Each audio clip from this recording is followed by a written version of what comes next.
풀같이 시들은 나의 영혼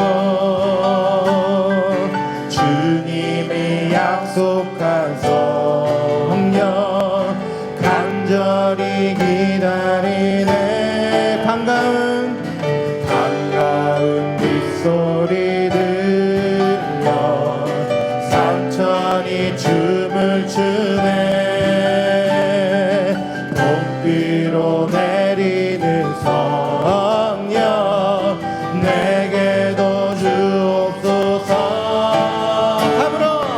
가물어 메마른 땅에 단비를 내리시는 성령의 단비를 부어 새 생명 주옵소서 절 따라 우로를 내려 조목이 무성하니 갈급한 내 심령 위에 성령을 부소서 참되신 사랑의 언약 어길 수 있사오냐 오늘의 흡족한 은혜 주실 줄 믿습니다 가물어 메마른 땅에 단비를 내리시는 성령의 단비를 부어 새 생명 주옵소서 가물어 메마른 땅에 단비를 내리시는 성령의 단비를 부어 새 생명 주옵소서 새 생명 주옵소서 새 생명 주옵소서. 예, 사랑하는 성도 여러분 안녕하세요. 오늘도 우리가 복된 하루를 또 시작하게 되었습니다. 어제는 우리가 목요 심화를 통해서 하나님의 말씀을 또 묵상하고 또 기도하는 시간을 가졌습니다만은 이제 오늘은 또 우리가 순예배가 있는 금요일입니다. 금요일 날은 우리 모든 공동체별로 말씀 앞에 겸손히 서서 우리 순례에 주신 은혜를 함께 나누고 또 누리는 그런 복된 시간입니다. 특별히 오늘 우리에게 주신 말씀은 요한복음 15장 18절에서 27절입니다. 제가 먼저 본문을 읽고 함께 우리 순식구들과 함께 말씀을 나누도록 하겠습니다. 세상이 너희를 미워하면 너희보다 먼저 나를 미워한 줄을 알라. 너희가 세상에 속하였으면 세상이 자기 것을 사랑할 것이나 너희는 세상에 속한 자가 아니요 도리어 내가 너희를 세상에서 택하였기 때문에 세상이 너희를 미워하느니라. 내가 너희에게 종이 주인보다 더 크지 못하다 한 말을 기억하라. 사람들이 나를 박해하였은즉 너희도 박해할 것이요 내 말을 지켰은즉 너희 말도 지킬 것이라. 그러나 사람들이 내 이름으로 말미암아 이 모든 일을 너희에게 하리니 이는 나를 보내신 이를 알지 못함이라. 내가 와서 그들에게 말하지 아니하였더라면 죄가 없었으려니와 지금은 그 죄를 핑계할 수 없느니라. 나를 미워하는 자는 또 내 아버지를 미워하느니라. 내가 아무도 못한 일을 그들 중에서 하지 아니하였더라면 그들에게 죄가 없었으려니와 지금은 그들이 나와 내 아버지를 보았고 또 미워하였도다. 그러나 이는 그들의 율법에 기록된 바 그들이 이유 없이 나를 미워하였다 한 말을 응하게 하려 함이라. 내가 아버지께로부터 너희에게 보낼 보혜사 곧 아버지께로부터 나오시는 진리의 성령이 오실 때 그가 나를 증언하실 것이요 너희도 처음부터 나와 함께 있었으므로 증언하느니라. 오늘 말씀을 통해서 우리가 함께 묵상할 제목은 세상이 너희를 미워하나 라는 그런 역설적인 질문을 던지는 묵상입니다. 세상은 우리를 미워할 수 있습니다. 또 어떤 때는 미워하게 됩니다. 왜냐하면 영이 틀리기 때문입니다. 그래서 우리가 고린도전서에서 그리스도와 벨레알이 함께할 수 없고 빛과 어둠이 함께할 수 없다고 말했어요. 그런 의미에서 보면 함께할 수 없는 것, 빛이 비치는 순간에 어둠은 사라져야만 합니다. 또 어둠이 몰려오는 순간에 빛은 존재할 수가 없습니다. 그러므로 공존이 불가능한 세계가 있어요. 저녁이 있고 아침이 있습니다. 이것은 여러분 그늘과 빛의 관계와 같이 전혀 다른 세계요, 함께할 수 없는 세계. 오늘 우리가 하나님이 세상에 빛으로 오셨다. 그런데 그 빛을 드러낼 때 어둠이 그를 싫어하게 돼 있어요. 어둠은 빛을 막는 겁니다. 본질적으로 빛과 원수다 이 말입니다. 빛은 어둠과 원수입니다. 빛이 세상에 왔으면 세상은 빛을 대적하게 돼 있습니다. 오늘 사탄과 예수 그리스도는 원수입니다. 그래서 우리는 누구 편에 서 있느냐에 따라서 원수의 편에 서 있느냐 아니면 주님 편에 서 있느냐. 이스라엘 백성들이 출애굽할 때 고센 땅에 있을 때 하나님이 고센 땅에는 빛을 주시고 다른 이스라엘 애굽 땅은 캄캄한 흑암으로 치셨어요. 그래서 이 편과 저 편은 확연히 달라진 겁니다. 오늘도 아마 우리는 그런 하나님의 말씀의 원리를 따라서 세상이 우리를 엔티해도 너무 두려워하지 마십시오. 우리가 그리스도, 엔티크라이스트 우리는 그렇게 말하는데 적그리스도 있습니다. 오늘 특별히 세상이 제자들을 미워하는 이유를 뭐라고 말합니까? 성경 19절을 이렇게 말합니다. 너희가 세상에 속하였으면 세상이 자기 것을 사랑할 것이나 너희는 세상에 속한 자가 아니요 도리어 내가 너희를 세상에서 택하였기 때문에 세상이 너희를 미워하느니라. 우리는 빛에 속해 있기 때문에 어둠이 미워한다 그렇게 말했습니다. 18절 말씀에 예수님이 이런 말씀했어요. 세상이 너희를 미워하면 너희보다 먼저 나를 미워한 줄을 알라. 우리 형님 되시고 우리의 머리 되신 예수 그리스도, 자 그분은 오시는 순간부터 여러분 사단은 얼마나 이 빛 대신 예수님 출현을 막기 위해서 공격했는 것을 아시죠? 헤롯이 공방 박사들이 동방에서 와서 우리가 유대인의 왕이 어디 계시뇨? 우리가 그에게 경배하러 왔도다 할 때 온 베들레헴과 유대 땅에 소동이 일어났다 그랬어요. 그 중에 제일 놀란 사람 중에 하나가 헤롯입니다. 자기의 왕위를 탐하는 자가 있느냐? 왕권이 흔들 수 있느냐? 어떤 불의한 권력의 기반 위에서 늘 정통성에 대한 불안감이 있던 헤롯에게 진정한 참만왕의 왕이 태어났다는 왕의 이름 앞에 그는 강력한 정적인 라이벌로 느끼기 시작했습니다.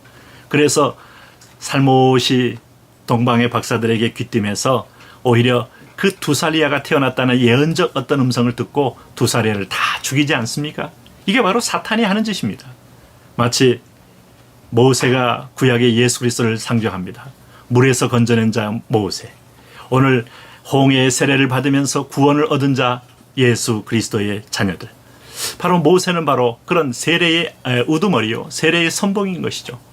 그 모세가 이스라엘 백성을 구출한다는 사실을 알고 유대인의 후손으로 오시는 그리스도를 알고 있기 때문에 바로도 두사리아를 다 죽인 거예요. 그런 의미에서 보면 오늘도 세상이 너희를 미워하면 너희보다 먼저 나를 미워한 줄 알라. 그렇기 때문에 주님이 먼저 저기를 느끼고 주님이 먼저 원수와 대적과 마귀를 먼저 우리보다 앞서 대적하십니다. 너무 두려워하지 마세요. 우리는 넘어져도 주님이 우리를 대신하여 싸우시기 때문에 우리는 승리할 수 있다 하는 걸 잊지 마셔야 돼요. 우리가 중요한 것은 누구에게 속했느냐입니다. 요한복음 10장에서 내 양은 내게 속하였으므로 내 음성을 듣는다고 말했어요. 우리가 하나님의 음성을 날마다 듣고 자기 의의 음성이 아니고 자기의 왜곡된 음성이 아니고 자기 속에 있는 분노의 음성이 아니고 자기 속엔 율법적 의의 음성이 아니고 조용히 하나님의 성령의 음성을 듣는 훈련, 이것이야말로 오늘 우리를 진정한 진리 가운데서 서게 만듭니다. 그런 면에서 보면 이 세상이 제자들을 박해하고 핑계할 수 없는 이유는 뭘까라고 물었는데 21절 22절에 한번 보십시오. 그러나 사람들이 내 이름으로 말미암아 이 모든 일을 너희에게 하리니 이는 나를 보내신 이를 알지 못함이라. 자, 예수님 때문에, 예수님의 이름 때문에, 예수님의 이름으로 말미암아 이 모든 일을 오늘 한다 그랬어요. 이 모든 일이 뭡니까? 앞에 20절 말씀이에요. 사람들이 나를 박해하였은즉 너희도 박해할 것이요 내 말을 지켰은즉 너희 말도 지킬 것이라. 사람들이 나를 박해하였은즉 너희도 박해할 것이다. 자, 오늘 예수님을 거절했습니다. 오늘 주인께서 그의 아들을 자기의 농부의 포도원에 보냈을 때 거기 소장농들이 주인의 아들을 죽이면 우리 것이 되지 않겠는가? 오늘 예수 그리스도를 죽이면 세상이 내 것 되지 않겠는가? 세상을 지배하는 세상의 임금 사탄은 만한 우주와 하늘과 땅의 권세 잡은 예수를 죽이면 이 땅이 내 것 되지 않는가? 그래서 죽인 거예요. 그러나 여러분, 이건 하나님의 주권 아래에 있는 거고 섭리였고, 이것을 통하여 사단은 산산조각 납니다마는 그렇게 해서 박해한다 이 말입니다. 오늘 그의 자녀들 박해합니다. 여러분, 눈에 가시처럼 여길 수 있습니다. 그러므로 오늘 우리가 사단에게 박해를 받지 않으면 나는 사단에게 속해 있는 자인지 모릅니다. 내가 고난이 없는 일만 골라서 한다면 나는 하나님께 속하지 않는 자인지 모릅니다. 좁은 길을 갈 수 있습니다. 때로는 세상이 반대하는 일을 주님이 명령했기 때문에 그 일을 할 수가 있습니다. 그럴 때 도전이 오고 심지어 조롱이 오고 박해가 올 수 있습니다. 하나님의 전능하심, 예수 그리스도의 세상의 이기심을 신뢰하고 묵묵히 그 길을 나가는 것이 신앙의 길입니다. 그런 면에서 보면 예수님을 증언하시는 성령님이라는 대목으로 다시 물었습니다. 어떤 분이시냐? 바로 우리가 이 예수님, 우리가 주인을 아는 것, 또 주인의 아비 되신 하나님 아버지를 아는 것, 이것은 사실 성령님을 통하였는데, 성령님 어떤 분이신가? 아주 중요한 정보를 예수님은 우리에게 가르쳐 주십니다. 26절입니다. 내가 아버지께로부터 너에게 보낼 보혜사 곧 아버지께로부터 나오시는 진리의 성령이 오실 때에 그가 나를 증언하실 것이요. 지금도 구약에도 성령이 임했어요. 세례 요한 때도 성령이 임했어요. 예수님께도 성령이 임했습니다. 예수님이 요단강에서 세례를 받고 올라오실 때 하늘에서 성부한 아버지께서 이는 내 사랑한 아들이요 내 기뻐하는 자라 라고 말씀하시고, 바로 성자 예수 그리스도는 세례를 받으며 요단강 위에서 올라오실 때 하늘에서 비둘기 같은 성령이 그에 머물러 있었어요. 그런 성령님이 구약에서도 여호와의 신으로 여호수아에게 임하고 다니엘에게 임하고 엘리야에게 임하고 심지어는 삼손에게 임하고, 어떤 때는 사울에게도 성령이 위에서 역사함으로 사울에게도 어떤 면에서 하나님이 이끌어 가시고 다윗에게도 임하고 요셉에게 다 임했습니다마는, 오늘 성령이 오시면 하는 얘기는 우리 안에, 내 안에 내주하러 들어오시는 성령님을 가리키는 거예요. 안에 거하신다 이겁니다. 내주. 성령님이 우리 마음의 성전에 들어오기를 원하셔요. 그래서 성령님을 모셔드리면 우리는 영적으로 거듭납니다. 성령님이 들어온 증거는 예수를 나의 주라고 고백합니다. 예수님 이름으로 기도합니다. 성령님을 따라 기도하게 되면 성령님은 아버지의 뜻대로 기도하게 합니다. 내 주여 뜻대로 행하시옵소서, 살든지 죽든지 뜻대로 하옵소서 하는 기도는 성령이 시키시는 기도예요. 내가 참으로 잘 되든지 못 되든지 하나님의 뜻대로 되기를 원하나이다 하는 것은 내 욕심을 벗어난 성령의 인도대로 하는 기도예요. 성령님은 인격자이셔요. 우리가 환영하고 인정할수록 그분은 활동하십니다. 그러나 무시하고 그를 제거할수록 성령님은 위축돼서 가만히 계십니다. 인격적으로 내가 그를 받아들일 때까지 주님은 기다리시는 분이에요. 그 성령님이 오시면 보혜사 곧 아버지께로부터 나오시는 진리의 성령 오실 때 그가 나를 증언한다. 예수님이 하나님의 아들임을 증언합니다. 예수님이 참 메시아임을 증언합니다. 예수님이 유일한 구원주임을 증언합니다. 예수님이 하늘과 땅의 모든 권세를 지신 이심을 증언합니다. 예수님이 창조의 만물의 창조가 그에게서 나온 것을 증언합니다. 예수 그리스도가 이 세상의 대답임을 증언합니다. 여러분, 성령님은 오셔서 혼자 영광 받으시는 분 아닙니다. 성령님은 조용히 우리의 말씀을 깨닫게 하는데, 말씀의 주인공이신 예수님을 깨닫게 해요. 하나님의 말씀을 읽을 때, 오늘 여러분이 오늘 이 큐티 말씀을 들을 때 마음에 이 하나님의 말씀으로 다가오고 깨달아지는 것은 성령님이 하시는 일이에요. 성령님이 내게도 임했구나, 내게도 일하신다는 것은 말씀이 깨달아지는 겁니다. 이상한 환상 안 봐도 괜찮아요. 이상한 뜨거운 몸에 그런 열기가 없으셔도 괜찮아요. 성령님은 인격적으로 나를 상대해서 조용히 말씀을 믿어지게 하시는 거예요. 66권이 믿어지는 겁니다.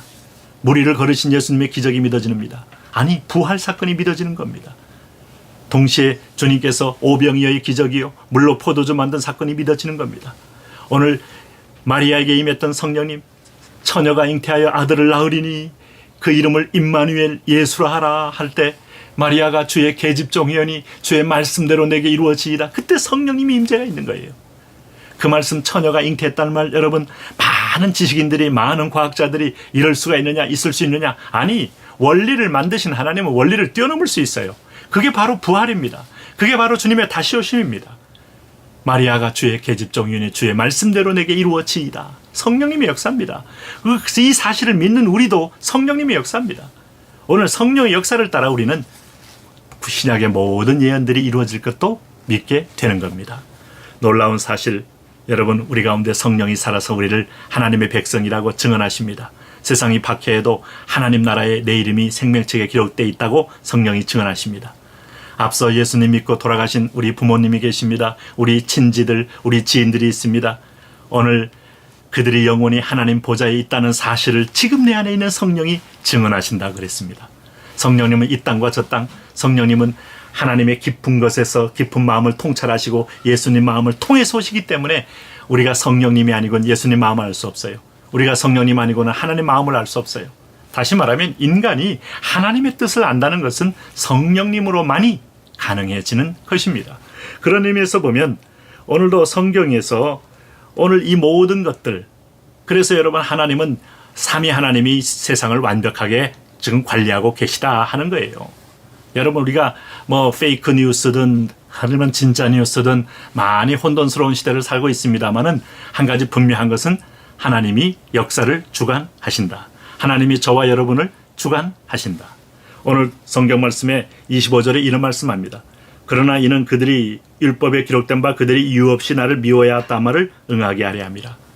어둠이 빛을 미워하고 오늘 우리가 주님께 속한 우리가 세상의 나를 미워하는 것도 이미 하나님 말씀에 기록된 대로 되어지는 것뿐이다. 이게 세상의 현실을 보여주기 위해서, 오늘 세상의 세력을 이기는 걸 보여주기 위해서 하나님이 허락된 과정이다. 이것을 어떻게 하느냐? 구약의 말씀이 신약에 이루어지는 걸 깨닫는 것은 성령님을 통해서 또 깨닫는 거예요. 오늘도 하나님 말씀을 깨달으며 믿음의 확신을 가지시고 승리하시기 바라고, 나도 처음부터 나와 함께, 너희도 처음부터 나와 함께 있었으므로 증언하느니라 한다는 말, 신비한 말이에요. 우리도 하나님께서 우연히 나온 게 아니고 창세전에 우리를 예정하사 하나님의 창조적 아이디어 속에 우리가 이미 하나님 앞에 존재적으로 있었다는 것이죠. 그런 의미에서 성령님이 이것도 증언함으로 우리 구원도 영원한 것입니다. 오늘도 성령의 인도를 따라 세상이 미워해도 믿음으로 인내하며 승리하시고, 또 우리 성령의 인도를 따라 오늘 여러 가지 환경이 어려워도 하나님의 큰 주권을 보시면서 참으며 하나님의 때를 기다리며 복된 열매를 걷게 되시길 바랍니다. 이제 오늘 우리 순예배, 오늘 순원들끼리 찬송하고 또 순예배도 드리며 우리 같이 공동 기도 제목으로 함께 기도하는 시간을 갖도록 하겠습니다. 같이 기도하겠습니다.